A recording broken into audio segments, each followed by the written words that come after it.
सुनील कुमार हरिप्रसाद अग्रवाल जी। राधे राधे। महाराज जी, आपके चरणों में कोटि कोटि प्रणाम। महाराज जी, हम जैसे एक साधारण मनुष्य के जीवन काल का सबसे सुखद क्षण है ये, क्योंकि संत मिलन सम सुख जग नहीं। श्री तुलसीदास जी ने भी रामचंद्र जी से नवधा भक्ति में कहा, प्रथम भगति संतन कर संगा। अब महाराज जी प्रश्न ये उठता है कि संत मिलन के दो कारण दर्शाए हैं, बिनु हरि कृपा मिलहि नहीं संता, पुण्य पुंज बिन मिलहि न संता। महाराज जी, दोनों में क्या भेद है? हम कैसे अनुभव करें कि संत मिलन किसी पुण्य पुंज से हुआ है या हरि कृपा से हुआ है? जब भगवान कृपा करके बुद्धि शुद्ध करते हैं तब सत्कर्म बनते हैं, जैसे गंगा स्नान करना, दान पुण्य करना, या जितने भी शुभ कर्म हैं उनमें प्रधान काम होता है बुद्धि का पवित्र विचार। नहीं तो शुभ कर्म बनता ही नहीं है, वो दिखावा बन जाता है। तो जो पवित्र नदियों का सेवन, तीर्थों का अवगाहन, दूसरों की सेवा, ये हमारे द्वारा जो हुई, इसमें भी भगवान की कृपा है। बिना भगवत कृपा के शुभ कर्म नहीं होते। अच्छा, उन शुभ कर्मों का जब बहुत स्टॉक हो जाता है तब भगवान उस पर दृष्टि ये डालते हैं कि ये बहुत पवित्र कर्म करने वाला है, तो अब इसको आगे बढ़ाया जाए।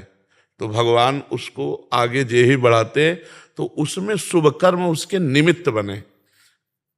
और एक ऐसा होता है कि शुभ कर्म हो रहे हैं पर उसका बल नहीं है, उसको केवल भगवान का भरोसा है। अब ये केवल कृपा पात्र है। जैसे विभीषण जी, शुभ कर्म हो रहे हैं उनसे, भागवतिक साधना हो रही, लेकिन वो करता नहीं है, कर्ता भाव में दिखा रहे हैं। रावण के छोटे भाई और प्रधानमंत्री हैं, कहीं भी भगत की कोई भी झांकी नहीं है कि वो तिलक लगाए हों या वो शरीर में भक्ति का ऐसा धारण ही नहीं कर सकते, लंका है, लेकिन अंदर से वो भगवान के चिंतन में, भरोसा एकमात्र भगवान का। तो जब हनुमान जी के दर्शन होते हैं तब वो कह रहे हैं, अब मोहि भाव भरोसा हनुमंता, बिनु हरि कृपा मिले। और जैसे तपस्या है, साधना है, तीर्थ याटन है, ये सब हुआ, और उसके बल से जब किसी संत का मिलन होता है, जैसे आज हम सत्संग में प्रारंभ में पहले पूज्यपाद श्री प्रबोधानंद जी की चर्चा होती, फिर उड़िया बाबा के वचन, और फिर कथा थोड़ी देर होती। तो कथा में था कि पहले अक्रूर जी को चिंतन हुआ कि मैंने कौन सा ऐसा पूर्व जन्म में तप किया है, दान किया है या शुभ कर्म किया है कि आज मैं भगवान के दर्शन पाऊंगा। फिर कहा, अरे नहीं नहीं, मैं तो विषयी जीव हूं, ये तो मेरे ऊपर भगवान की अहेतुकी कृपा हुई है। दो वहां भी कह रहे हैं कि अपनी तपस्या और शुभ कर्म पुण्य बल का स्मरण आया उनको। फिर कहा, नहीं नहीं, ये तो मैं विषयी जीव, अधम जीव, भला भगवान के दर्शन इनसे कैसे हो सकते, ये तो सिर्फ भगवान की कृपा है। तो हम निर्णय निकालते हैं जब, तो इसमें केवल केवल कृपा नजर आती है, क्योंकि वो जो पुण्य बना जिससे संत मिलेगा, साधारण पुण्यों से नहीं, वो पुण्य भी भगवान की ही प्रेरणा से होता है। तो हमें तो केवल कृपा नजर आती है, केवल कृपा। अगर किसी का पुण्य बल प्रकट भी होगा तो उसे स्वर्ग तक ले जा सकता, संतों तक नहीं ले जा सकता। तो हम उसी पुण्य को महान समझते हैं जिसको भगवान ने प्रेरित करके करवा के और भक्ति में लगा दिया, उसे हम पुण्य मानते हैं। लेकिन वो अगर केवल पुण्य का फल देखा जाए तो स्वर्गिक और मर्त्य सुख के सिवा संत समागम नहीं है। पाप और पुण्य दो ही प्रकार के कर्म हैं जो स्वर्गिक सुख और मर्त्य सुख दे सकते हैं, लेकिन उमा संत समागम शम न लाभ कछु आन, ये जब द्रवहि दीन दयालु राघव तो साधु संगति पाई। हमारी तो भावना इस बात में जाती है कि अगर गोसाई जी ने पुण्य शब्द कहा है तो वो पुण्य शब्द वही होगा जिसे भगवान प्रेरित करके करवा रहे। जैसे भगवत भाव से किसी की सेवा बन गई, कोई बीमार पड़ा हुआ है, भगवान द्रवित हो गए कि बड़ा दैन्य भाव से सेवा, अब इसको साधु समागम मिलना चाहिए, कोई ना कोई ऐसा क्रिया करवा दे, भगवान वही करवा रहे हैं, क्योंकि हृदय में बैठ कर के वही तो है।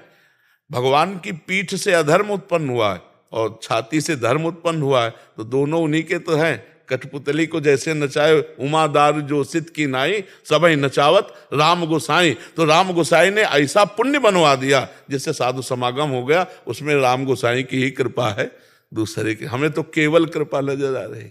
गोस्वामी जी जो पुण्य कह रहे हैं उसी को भी कृपा समझिए, बिना कृपा के नहीं हो सकता। हाँ, ये जरूर है कि जब तक श्रद्धा और विश्वास नहीं होगा, तब तक संत समागम होने पर भी लाभ नहीं मिलेगा। खलऊ करें भली पाई सुसंगु और मिटे न मलिन स्वभाव अभंग। तो जरूरत है श्रद्धा और विश्वास। भगवान से प्रार्थना करें कि हमारे अंदर संतों के प्रति श्रद्धा और विश्वास हो जाए। बिना श्रद्धा, अब आजकल ऐसी सीरियल चले हैं, ऐसी सीरीजें चली हैं, ऐसी फिल्म बनाई जाती कि साधु महात्माओं के पूरी मिटिया मेट। हम ये नहीं कह रहे कि गलत पक्ष नहीं है, दोनों पक्ष हैं। अगर दिन है तो अंधेरा भी है, शुक्ल पक्ष है तो कृष्ण पक्ष है, सही है तो गलत भी है, असली है तो नकली भी है। लेकिन असली को भी तो दिखाओ, संतों के असली स्वरूपों को तो भी दिखाओ। क्या हमारे भारत में असली नहीं रहे क्या? ज्ञानदेव, नामदेव, सोपानदेव, एक से एक तुकाराम, एक से एक, पूरे भारत में नजर डालिए, मीरा जी, श्री चैतन्य महाप्रभु, एक से एक महापुरुष कभी नहीं दिखाएंगे। वही मतलब जिनके चरित्र देखकर हमारी बुद्धि भ्रष्ट हो जाए और संतों से अश्रद्धा हो जाए। देखो समाज का सुधार दो से ही होगा, शास्त्र और संत। शास्त्रों में तुम्हारी पहुंच नहीं है तो संतों के वाक्यों पर श्रद्धा और विश्वास कर लो, मंगल हो जाएगा। पर भगवान की कृपा से ये सब नहीं तो हम कह रहे हैं कि समाज भ्रष्ट होता चला जाएगा। अगर संत वाणी का ब्रेक नहीं लगेगा तो हमारा जीवन नरक की तरफ चला जाएगा। आज कितने भाई ऐसे हैं जो ब्रेक लगा पाए और आगे निकल पाए नाना प्रकार के गलत आचरणों से। तो अगर संतों का संग मिल जाए, श्रद्धा विश्वास हो, बिन विश्वास भगत नहीं ते बिन द्रवहि न राम, राम कृपा बिन सपने जीवन लह विश्राम। विश्वास मेन बात है। हित ध्रुव जो विश्वास है तब ही सुधरे बात, ना तरु माया पंथ में फिरे जो टक्कर खात। अच्छा, एक बार हमने किसी गलत को देख लिया तो वो रंग ऐसा चढ़ता है कि सभी संत ऐसे नजर आने लगते हैं, ले आने लगते हैं। हाँ, तो ऐसा नहीं है। हम ये नहीं कह रहे कि हम सत्य संग, ऐसा नहीं है। नकली है तो उसका असली है, खोजो। अब ऐसे मिल जाएगा।